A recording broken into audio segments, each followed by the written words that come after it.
Yang nggak wajar tuh gini, ada yang beropini membabi buta tanpa pengetahuan. Itu yang lebih parah.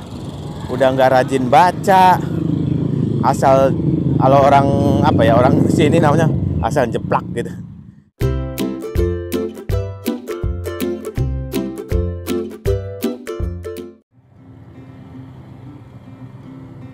Oke, selamat pagi ya. Assalamualaikum warahmatullahi wabarakatuh. Jumpa lagi dengan Babe Tasyana.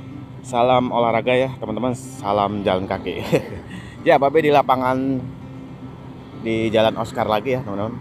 Lapangan bola, tepatnya di Jalan Oscar ya, Bambu Apus Pamulang. Seperti biasa Babe mengelilingi lapangan ya, cari keringat, jaki, jalan kaki. Pagi ini Babe akan coba bahas ya. Ini sembari olahraga aja ya teman-teman, jalan kaki sih, nggak lari-lari kecil, nggak cuman jalan kaki aja. Jadi tema kali ini Babe ingin bahas mengenai mengapa banyak perbedaan pandangan antar individu. Dalam hidup itu wajar ya teman-teman kalau ada perbedaan pandangan atau opini untuk setiap individu, karena memang ada beberapa faktor ya yang mendasari itu. Dan kalau memang semuanya sama, itu jadi aneh aja. Namanya juga manusia ya, manusia yang diberikan akal pikiran, jadi pastinya ada banyak perbedaan ya untuk memandang suatu katakanlah masalah ataupun mungkin fenomena-fenomena yang terjadi di masyarakat. Nah, apa saja yang mendasari itu? Jadi kalau Babe analisis ya, ada 3 hal. Yang pertama, bahan yang dibacanya.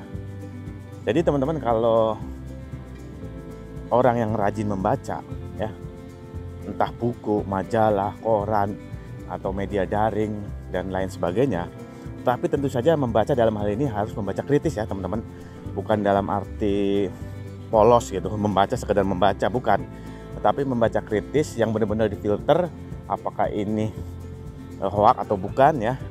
Prinsipnya ada literasi digital lah ya, membaca kritis, dan dia banyak sekali yang dia baca, maka itu akan mempengaruhi cara berpikir seseorang atau pandangan seseorang dalam melihat sesuatu ya, khususnya yang terjadi di publik. Misalnya kita bisa lihat ya, contoh di netizen kita di media daring lah, ada banyak yang komentar yang sopan juga ada, yang negatif juga lebih banyak juga, dengan kadang-kadang nggak masuk akal. Maksudnya apa ya, di luar dugaan dan tidak berhubungan dengan konteks yang dikomentari gitu.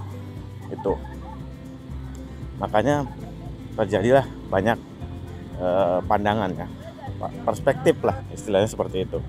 Kemudian yang kedua, pengetahuan teman-teman. Jadi kalau membaca itu kan otomatis di situ akan ada pengetahuan yang masuk ya. Nah, sebelum Babe berbicara mengenai pengetahuan nih, ini dalam konteks manajemen pengetahuan atau knowledge management, itu secara umum ada 2 lah ya. Kalau nggak salah Polanyi ya, seorang ahli di bidang kimia, membagi pengetahuan itu menjadi 2, tacit knowledge dan explicit knowledge. Apa itu tacit knowledge? Jadi tacit knowledge itu pengetahuan yang masih ada di dalam otak manusia. Bisa pengetahuan berdasarkan pengalaman. Pokoknya pendek kata yang masih ada di otak dia gitu, di otak manusia. Jadi belum ini yang banyak ya yang terjadi nih. Jadi banyak orang pengalamannya banyak, tacit knowledge-nya banyak gitu, dan bisa bermanfaat untuk orang lain. Yang kedua, explicit knowledge. Nah, explicit knowledge ini pengetahuan yang sudah terstruktur teman-teman. Terstruktur ini maksudnya ya, misalnya sudah ditulis dalam bentuk buku ya, jurnal, majalah, koran, blog, dan lain sebagainya.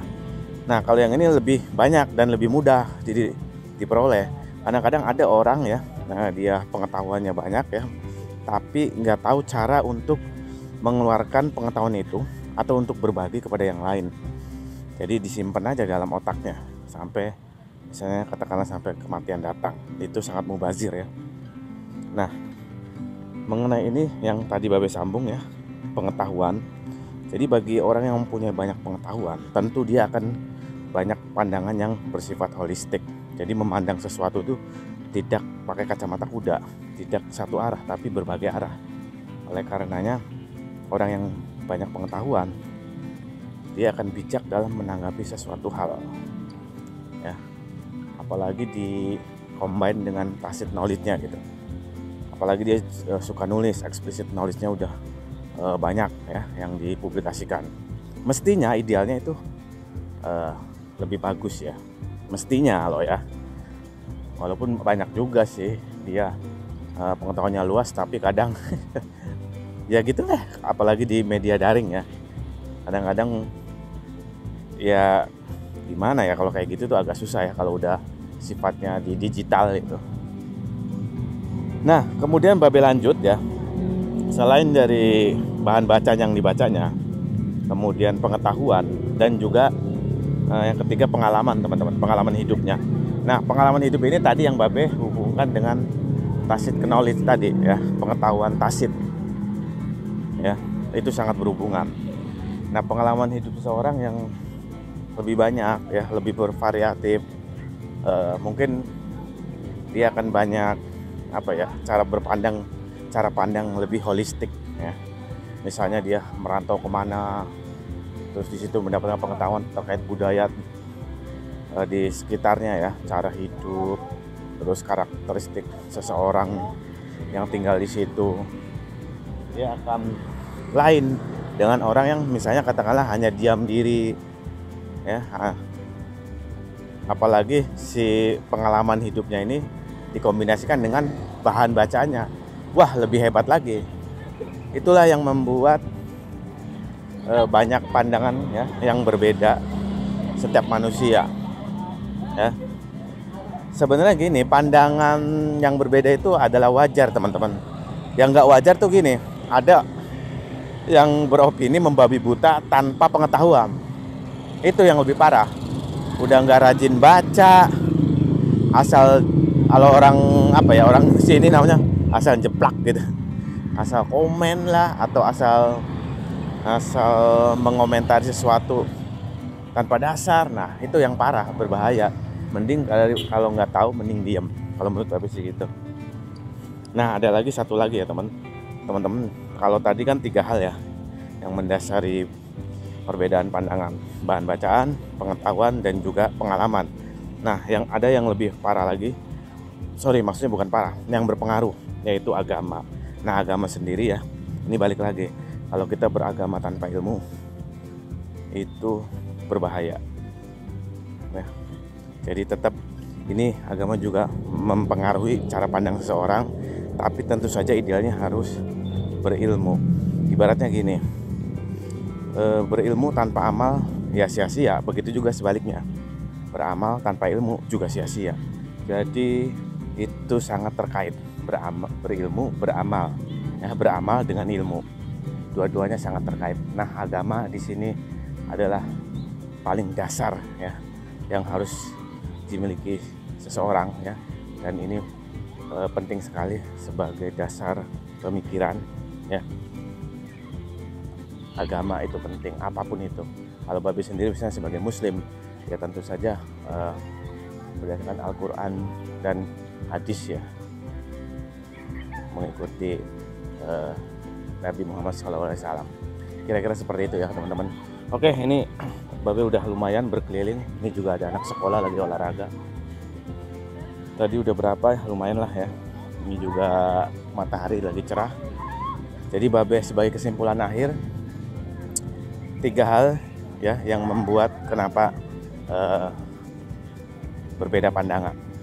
Yang pertama bahan bacaan yang dibacanya, yang kedua pengetahuannya ya, jangan sampai kosong. Yang ketiga pengalaman. Yang pengetahuan dan pengalaman ini saling terkait ya, karena pengalaman juga termasuk pengetahuan tacit ya, atau tacit knowledge itu. Nah, agama sendiri sebenarnya yang nomor 1 sebagai dasar untuk manusia melakukan segala hal ya. Tapi ya itu harus ada ilmunya. Oke, mungkin itu aja dari Babe, hanya sekedar celoteh di pagi hari sembari berolahraga ya. Jalan santai di lapangan Jalan Oscar ya, lapangan Jalan Oscar seperti biasa di depan Jalan Arwana Raya, Bambu Apus, Pamulang. Silakan teman-teman berkomentar, mungkin apa aja lah yang terkait tadi yang Babe bahas. Semoga bermanfaat, kurang lebihnya mohon maaf. Wassalamualaikum warahmatullahi wabarakatuh. Salam sehat ya teman-teman. Ayo kita berolahraga.